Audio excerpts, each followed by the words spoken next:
opening of the new online class school year is just around the corner, while more employees are now working remotely. So here we are again giving you options for online class or work from home audio accessories. We are going to unbox Jabra Evolve 65 Stereo and then give you my thoughts after using it for more than 2 weeks now. Is it worth the 8 to 9,000 Philippine peso price tag? You'll need to watch the whole video to know the answer. And while at it, please show your support to my channel by subscribing.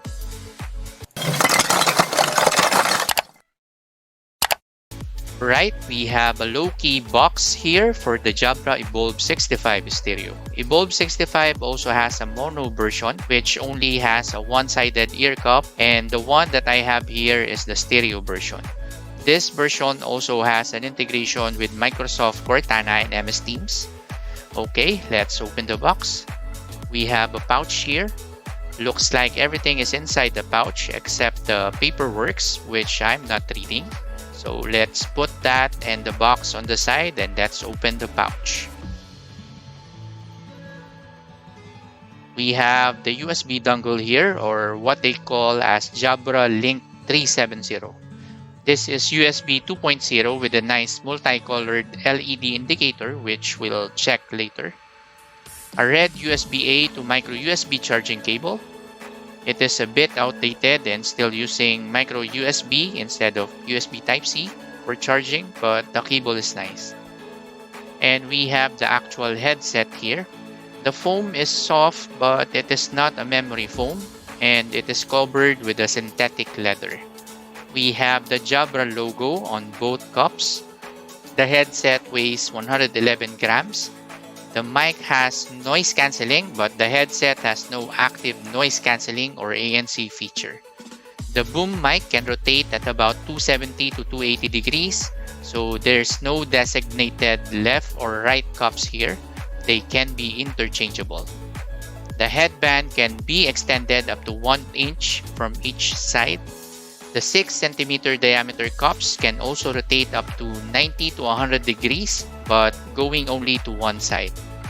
The headband has no foam but has a nice rubbery texture and a nice red accent, and it is flexible enough to fit a bigger head.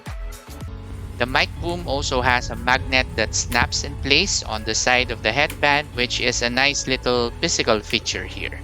Overall, it is light and professional looking build, as it is intended to be. For the headset functions, you can see the guide from the back of the box cover. All controls are on the side of the ear cup with the boom mic. The embossed dots are for volume up and down, with the volume down button doubles as a mute and unmute button with a long press of about 2 to 3 seconds. Power button toggle switch is on the side of the cup, which is also the Bluetooth button. To turn on, just slide the switch to the middle. The power LED light will blink with a subtle short sound playing from the headset.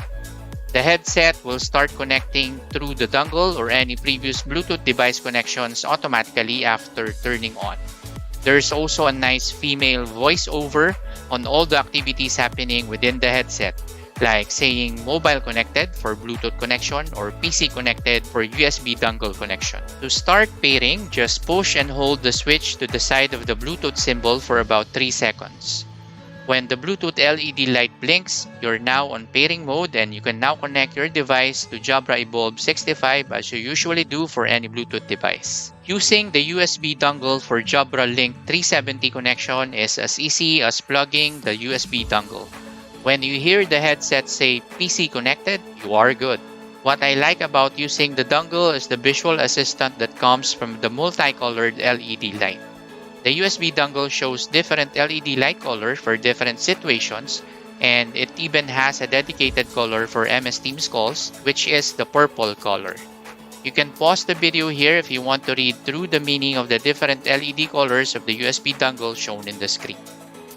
I have also tried using this dongle to my Android TV box as well as on my smart TV, and it works flawlessly, which is really good for someone like me who loves watching movies and TV series.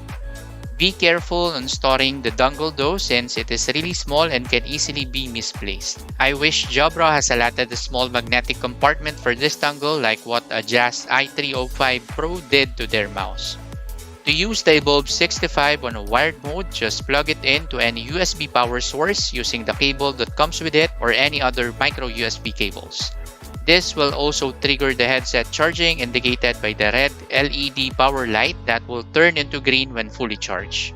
Charging from 10% to 100% takes about 3.5 hours, and the fully charged headset can be used for about 12 hours by a Bluetooth connection before it alerts you for a low battery. Also note that you still need to turn on the headset even on a wired mode for it to work.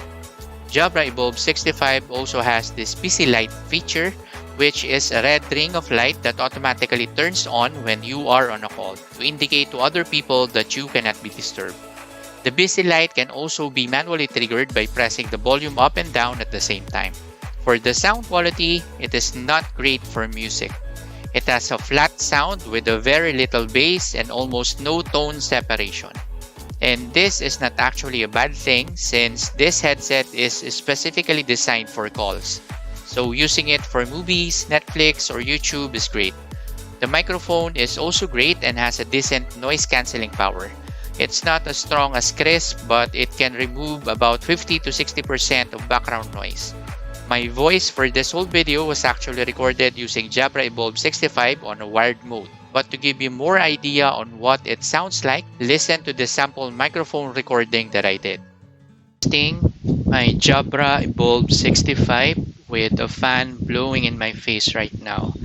I've already tested this before, and I think the wind is audible in this setup. So let's try turning off the fan. Testing my Jabra Evolve 65. There's a bit of rain right now in the roof and some slight street noise with some motors coming by in the street. So let's see if that will appear here in the recording. Testing Jabra Evolve 65 on a dongle setup. This is now connected on the dongle and I'm testing the microphone. Test 1 2 3. Test 1 2 3. Testing Jabra Evolve 65 on a wired setup. Testing 1 2 3. Testing 1 2 3. This is now connected on the laptop using the charger. Testing 1 2 3. The latency on this headphone is also not the best, but decent enough. It's also weird that latency on the Link 370 USB dongle is higher at approximately half a second compared to the latency when using it on Bluetooth, which is approximately a quarter of a second. But I do have an issue when using the Bluetooth mode on office calls though. The Bluetooth mode creates two profiles for headset and headphone. When on call, it automatically switches to headset profile, which is expected. But after a call, I cannot hear anything from any other apps anymore, even when I switch back and forth from its headset and headphone profiles. I need to unpair and pair the headset before it works again. I'm not sure if this is just my unit, but because of this, I would recommend using USB dongle when using it on a PC and then use the Bluetooth connection when using Evolve 65 on a smart TV or an Android TV box. The range is good with about 25 feet when there is no wall barrier in between. With a single concrete wall, it's about 20 feet range, and with a double concrete wall in between, the range goes down to 15 feet. This is for both Bluetooth and Link 370 connections. And with all of that said, my personal recommendation is to buy Jabra Evolve 65 only if your main purpose of buying a headset is for meetings, calls, voice recordings, or any other same activities. Since this is Jabra, you are almost sure that it will last a long time, so the steep price will be worth it. But if you are looking for an overall headset that is good for calls as well as listening to music, you might need to find something else. And that's it for this video. If you like this video, give me a thumbs up. If you love it, please consider subscribing to the channel. Nila Suj for watching. Nobaye.